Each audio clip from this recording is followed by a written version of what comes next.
Hello everyone, welcome back to our channel future study. तो guys, इस video में जो इग्नू के फर्स्ट ईयर है आपके पास सब्जेक्ट है एमएचडी 2, इसके इंपॉर्टेंट क्वेश्चन विद आंसर आपको इस वीडियो में हम बताने जा रहे हैं। देखिए, अगर किसी भी स्टूडेंट को इस पीडीएफ को परचेस करना है तो व्हाट्सएप पर मैसेज कर सकते हैं। इसके लिए 50 रुपये आपको देने होंगे।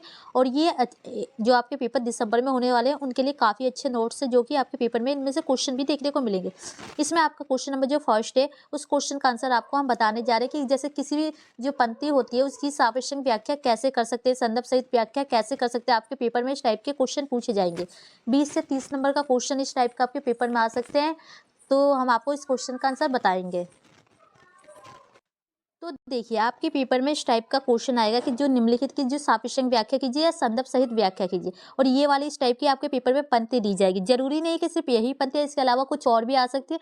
तो आपको जो व्याख्या करने का तरीका पता होना चाहिए कि किस टाइप से आपको करना है। कोई सी भी पंक्ति है तो सबसे पहला जो पॉइंट आता है आपका संकेत का आता है। ठीक है, फर्स्ट पॉइंट इस टाइप से। और संकेत में देखिए आपको क्या लिखना होता है, जैसे आगे के 2-4 वर्ड और पीछे के 2-4 वर्ड इस टाइप से, और लिख के आगे की फिर डॉट डॉट फिर पीछे के इस टाइप से। इससे ये आइडिया लगता है कि आप किस पंक्ति की सापेक्षिक व्याख्या करने जा रहे हैं, क्योंकि आपको इस टाइप से 5 से 6 पंक्तियां दी जाएगी, उसमें से कहेंगे 2 से 3 पंक्ति की सापेक्षिक व्याख्या कीजिए। ठीक है।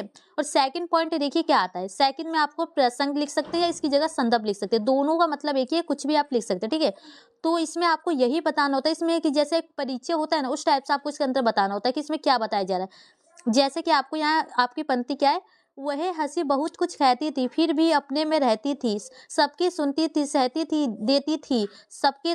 तो देखिए, इसमें ये बताया जा रहा है कि जो कवि के द्वारा कहा जा रहा है कि जो किसी के हंसी को देख के अंदाजा हम नहीं लगा सकते कि उसके पीछे के दुख क्या है, उसके कारण क्या है, तो यही कहा जा रहा है। देखिए, प्रस्तुत पंक्तियों में कवि किसी की हंसी के पीछे दर्द को पहचानकर अभिव्यक्त करने का प्रयास कर रहा है। कवि इसके माध्यम से ये कहना चाहता है कि किसी की हंसी देखकर यदि हम अनुमान लगाते हैं कि वह व्यक्ति प्रसन्न है, और ये जरूरी नहीं है कि वह प्रसन्न ही हो, वह मन में दुख रखकर हंसने का दिखावा भी कर सकते हैं।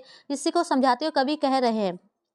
तो देखो, इसमें आपको समझ में आया कि देखो, किसी के भी हंसी को देखकर आप ये अंदाजा नहीं लगा सकते कि वो सच में बहुत ज्यादा खुश है और हंस के दिखा रहा है। कई लोग ऐसे होते हैं कि जो सामने क्या करते हैं कि हंसने का प्रयास करते हैं, बेशक उनके अंदर बहुत सारे दुख छुपे होते हैं, लेकिन जो अपने दुखों को ना, अपने भाव को दूसरे व्यक्ति के सामने आने की जरूरत नहीं होती, उनके सामने वो प्रस्तुत नहीं करते। यही इस पंक्ति के अकॉर्डिंग बताया जा रहा है कवि के द्वारा। ठीक है, अब देखिए व्याख्या में क्या लिखना है। व्याख्या में यही लिखना होता है, ये वाली आपकी लाइन है ना, जो इसको आपने पढ़ा, समझा, आपको क्या समझ में आया, इसमें कवि क्या बताना चाह रहा है, उसको अपने शब्दों में लिखना होता है, तो उसे व्याख्या कहते हैं।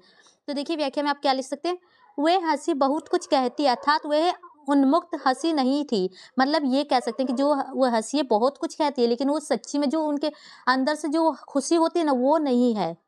उन उसमें अनेक दुख के भाव छिपे हैं। जो हंसी के पीछे के कह सकते हैं कि उनमें बहुत सारे दुख की भावनाएं उनमें दिखाई दे रही है। ये हंसी अपने दुखों अभावों को छुपाकर प्रसन्न दिखने की अभिव्यक्त कर रही है। मतलब कि जो अपने दुख को अपने अंदर छुपाकर और वो खुश होने की एक्टिंग जो कहते हैं ना, वो दिखावा कर रही है।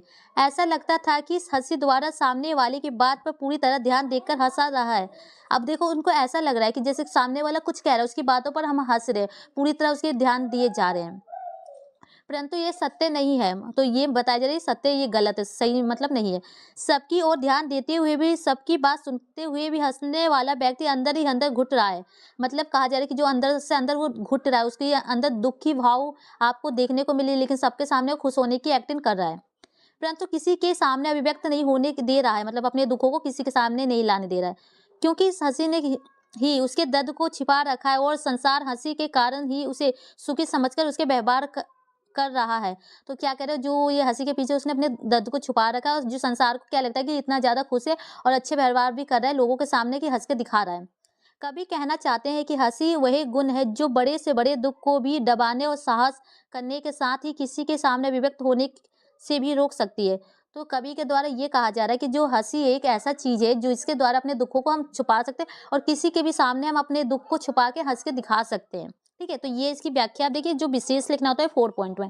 तो इसमें आपको बताना होता है जैसे उनकी भाषा शैली कैसी है, कि क्या मुहावरों का प्रयोग हुआ है, अलंकारों का हुआ है। जैसे यहाँ देखिए, अलंकार और मुहावरों का प्रयोग किया गया है, और जो उनकी भाषा है सामान्य बोलचाल की है और सरल है। और इसमें जो मानव मन को टटोलने का भाव है, मतलब उसके मन में क्या चल रहा है उसके भी बारे में ही बताया जा रहा है। तो इस टाइप से आपको भी किसी भी जो पंक्ति की सापेक्षिक व्याख्या करनी होती है। तो ये पॉइंट था जैसे कि हमने आपको यहाँ बताया। ठीक है, पीडीएफ में इस टाइप से आपको 6 से 7 पॉइंट मिलेंगे। फर्स्ट ये था, सेकंड में ये वाली पंक्ति है। ठीक है, थर्ड का ये वाली आपकी पंक्ति देखने को मिली है, 4 में आपको इस टाइप की मिलेगी और जो 5 है आपकी ये वाली पंक्ति है, ठीक है। तो ये 6 है। तो हमने यहाँ पर जो मेन इंपॉर्टेंट जो 7 है जो पंक्ति होती है ना वो हमने लिख रखा है। इनमें से आपके पेपर में मैक्सिमम देखिए आपके पेपर में 4 पंक्ति आती है, या तो 3 व्याख्या करनी होगी या 2 करनी होगी, ठीक है। 20 या 30 नंबर के अकॉर्डिंग आपके एक क्वेश्चन बनता है। तो देखो हम ये कहना चाह रहे हैं कि जरूरी नहीं है कि जो हमने ये पंक्ति लिखी है यही आए, हो सकता है ये आ जाए, लेकिन आपको पता होना चाहिए किस टाइप से 4 पॉइंट के अंदर इसकी सापेक्षिक व्याख्या करनी होती है, इस टाइप से ये आपको करना है पेपर में, ठीक है। तो वीडियो अच्छी लगे तो लाइक से जरूर कीजिएगा। सापेक्षिक व्याख्या के अकॉर्डिंग आपके कोई से भी क्वेश्चन आते हैं इसी टाइप से कीजिएगा, आपको नंबर मिलेंगे। इसमें कुछ भी नहीं करना होता है, सिर्फ अपने शब्दों में ये जो पंक्ति को पढ़ के समझ के लिखना होता है और ज़्यादा कुछ नहीं करना होता है। और इसके बाद देखिए जो बाकी के नोट्स है, अगर किसी भी स्टूडेंट को चाहिए इनके अकॉर्डिंग आपके जो ऊपर वाला फर्स्ट क्वेश्चन है और बाकी यहाँ से आप देखेंगे तो 9 क्वेश्चन आपके पेपर में बनेंगे टोटल। अगर इस पीडीएफ को आपने पढ़ लिया ना 10 क्वेश्चन इस पीडीएफ के अकॉर्डिंग आएंगे, ओनली आपको 5 क्वेश्चन करने होते हैं। तो ये सारे पीडीएफ में पॉइंट टू पॉइंट आपके नोट्स से काफ़ी अच्छे हैं। जिसे भी चाहिए व्हाट्सएप पर मैसेज कर सकते हैं। ऑल सब्जेक्ट के नोट्स अवेलेबल है, जिसे चाहिए व्हाट्सएप मैसेज कीजिए। और ये पीडीएफ काफ़ी अच्छा है, आप इसे 1 से 2 दिन में 2 से 4 घंटे में ही पढ़ के समझ के जा सकते हैं। अगर आपने हेडिंग क्वेश्चन पढ़ा और जो हेडिंग होते हैं ना मेन पॉइंट भी आपने पढ़ लिया तो पेपर में क्वेश्चन आते हैं तो आप बना के लिख सकते हैं। देखिए जो ये पॉइंट है, ठीक है। तो वीडियो को शेयर कीजिए। Thank you.